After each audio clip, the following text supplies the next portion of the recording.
So guys, welcome back to another video. In this one today, we're going to be using the 87 rated Team of the Season, Nicolo Zaniolo. Now, if you are not aware, you can get this card for free by completing one of this week's weekly objectives. To get Zaniolo's blue card, all you've got to do is assist 15 goals using Italian players in squad battles on world class difficulty or higher. Now, I know some people really don't like to play squad battles, but if you refresh daily and only play up against the weaker teams, you'll find it relatively easy to actually complete the objective to get this card. Anyway, before we get into this player review, if you guys could leave a like rating on the video, that would be great, and be sure to be active in the comment section down below as well, because I want to hear from you guys. I want to hear your thoughts on this card, and I also want to know your plans for it. Will you use this item, or will you bang it in an SBC? Let me know. One more thing before we move on. This player is born in 1999. Wow. Yeah, this guy's making me feel quite old. Anyway, let's move on and let's get into this review, shall we? So here are Zaniolo's in-game stats. This page features some really interesting looking attributes. There's a couple of stats that stand out for all the right reasons, but there's also a couple which stand out for all the wrong reasons.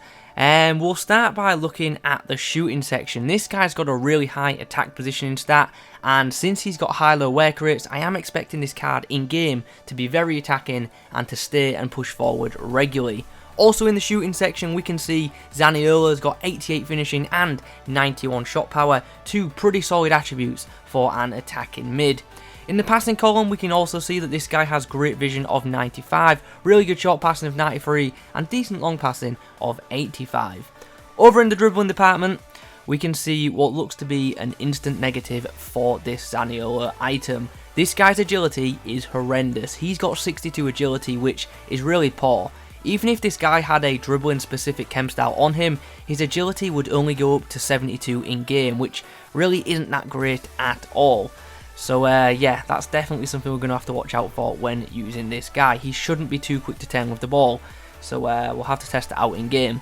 More positively though, in the dribbling section, this card does have 92 ball control, which is awesome, and he's also got 87 in-game dribbling too, which is obviously good to see.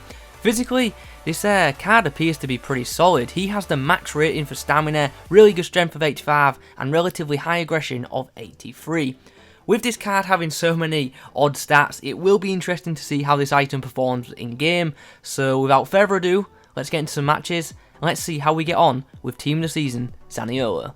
Okay, so for the debut of the Italian youngster, this is what we're up against. It's a very good looking, very colourful Serie A side, which actually also features the Team of the Season Zaniolo. So yeah, this could be a very interesting matchup. Kessie with a nice ball out wide to Henry. Zaniolo involved in the attack. Holds up play before putting through a nice through ball to Thierry Henry. And from that angle, Thierry Henry tests the goalkeeper. He finds Kessie, who finds Zaniolo. What can he do in this position? Does well to beat his man and then pulls off the shot, but Chesney is equal to that one as well.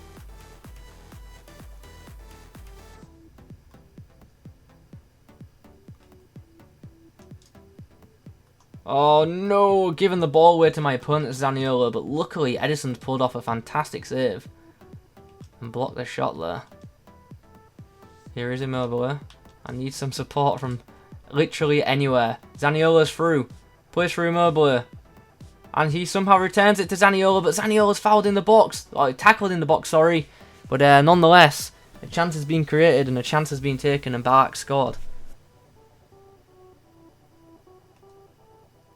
Oh, nice bit of defensive work there by Zaniolo. For someone who's got high low work rates, he certainly sits quite deep. But he puts through a nice through ball for Thierry Henry.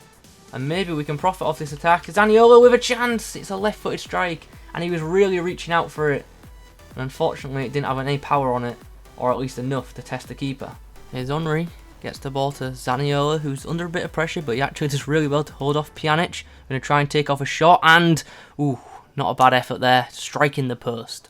So the half-time whistle has blown, and as you can see, the score is 1 goal apiece. I'm a bit annoyed that the score's level, to be honest. I feel like we've controlled most of the first half, but we need to create more chances. So we're going to change formation. We're going to go for the 4-2-3-1 narrow, and hopefully we can get Zaniolo on the ball a bit more, because currently he's sitting quite deep and not getting involved, which is a bit frustrating. But hopefully in the second half he can be more involved and hopefully get himself a goal or maybe an assist. Here's Zaniolo as well to hold off Pjanic. Oh, he just really does not dribble well when not going in a straight line. And eventually he's actually dispossessed by his opposite, Zaniolo. Okay, here's a chance to break. Zaniolo, can he put through the right through ball? It's not bad, you know. It's found Dembele, but he just couldn't get away from Cancelo.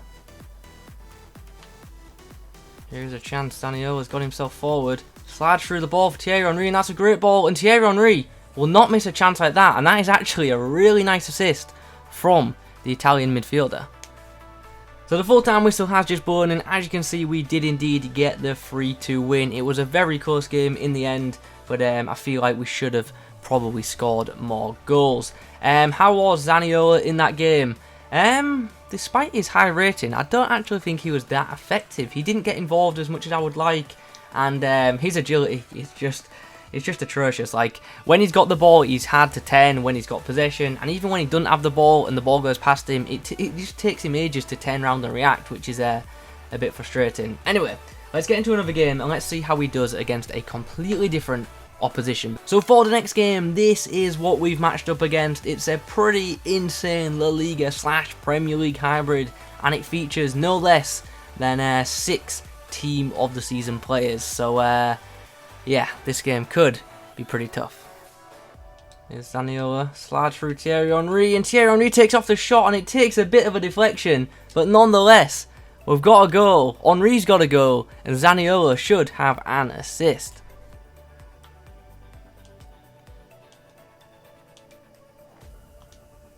Here's a chance for Zaniolo. Tries to open up the shot, but surely that's a foul. Surely that's a foul. He was advancing towards the ball and he's been tripped in the box. Henry plays the ball through to Zaniolo, who's got a chance to score now. Does well to stay on his feet and eventually puts the ball wide. He did really well to get into that situation. The shot was so poor. Henry finds Zaniolo, who puts a nice ball over the top to Dembele, who puts the ball into the box, and eventually we get ourselves a really odd tap-in. We have scored 2 very fortunate goals in this game. Here's Dembele, puts the ball inside, and the ball eventually comes... Oh wow, we've scored a third really lucky goal. I was hoping that would drop to Zaniolo so I could finally score with him, but just wasn't to be. So there is the half-time whistle, and as you can see, we've headed in at the break with a 3-1 lead. Now, there is no denying the fact that we scored 2 pretty fortunate goals, but I feel like we've deserved it. As you can see, we've controlled possession, we've created chances. Yes, our goals were lucky, but we created the chances and we got the goals. So let's get into the second half, and hopefully we can see a bit more from Zaniolo. I still don't feel like he gets involved enough. Nice. Kessie and Zaniolo link up nicely. Then Zaniolo slides the ball through for Thierry Henry, and he will make it 4, and that should now be game well and truly over. And there it is. My opponent has rage quit. He's had enough, and to be honest, I don't blame him. He conceded some horrible goals in that match, and yeah, I'd have probably quit as well. Anyway, that's the live gameplay done for this video. I'll see you guys in a second on the summary page, where we'll discuss my overall thoughts on this Zaniolo item. So, as I do, I played a few more matches after doing the live games, just to try and get a better opinion of the card I'm reviewing. Now, I gave this guy quite a few chances, and I tried him out in a couple of different roles, and he just never really had a standout performance for me, which was a bit of a shame. But anyway, how was he? Let's break it down. I had absolutely no issues with this guy's pace. He's as quick as you'd expect him to be when running off the ball. I did have issues with his dribbling though. This guy's agility, as you'd expect, kills him. He takes such heavy touches when trying to maneuver in a direction with the ball. He's okay when he's dribbling in a straight line, but if you try to turn and you've got a defender in pursuit, it's likely that Zaniolo will be dispossessed in game, which is obviously quite frustrating, especially for someone like me who likes to run with their attacking midfielders often. More positively though, I thought this card's passing was very good. He put through a number of good through balls for me, and his short passing game was also pretty solid. His crossing though is awful, so yeah, don't use this guy out wide if you can help it. Shooting wise, this guy is very hit and miss, like literally. When in space his shooting's fine, but when he's under pressure, this guy's shots they can go anywhere. He's got great shot power, which is obviously a positive, but that can also be a negative when he's under pressure because shots can very easily be blazed wide. Positionally, this Zaniolo was a bit all over the place. With him having high low work rates, I expected him to stay forward regularly, but he didn't always do that. Sometimes he'd sit quite deep, which I found to be quite odd. His run making though, once he gets forward, is very good, so it's a shame that he doesn't stay forward. So if you do use this guy, I definitely advise putting the stay forward player instruction on him. Physically, I was pleased with this item. The stamina is great, and he just never seemed too fatigued, so I was happy with that. And in game, he showed good balance and strength to hold off defenders for most part. With Zaniolo being 6'1", he is able to win a decent amount of aerial battles in midfield, which is obviously another positive. So he can be an option to aim for when taking gold kicks. As long as he's not being marked by someone like Van Dijk or a Hullet, he should win a decent amount of those headers. Overall though, I've got to say, I'm a bit disappointed in this card. It just didn't feel like I was using a team of the season item when in game. To be honest, this card didn't even feel like I was using an 87 rated item in game. It was very average. So yeah, with all that in mind, I definitely wouldn't advise using this card in FUT Champs. I definitely think everyone should still get this card because it's a free item, you may as well go get it. But yeah, don't really advise using this one in FUT Champs. Maybe give it a go in Rivals, but yeah, not for Weekend League. Anyway guys, those are my thoughts on the 87 rated Nicolo Zaniolo item. I hope you've enjoyed this video. If you have, please remember to leave a like rating on it. If you've tried this card and you've had a different experience, make sure you put that in the comment section down below. And if you've got any questions about this card as well, pop them down there too. Subscribe to the channel if you're new. Thanks for watching, and as always, I'll catch you in the next one.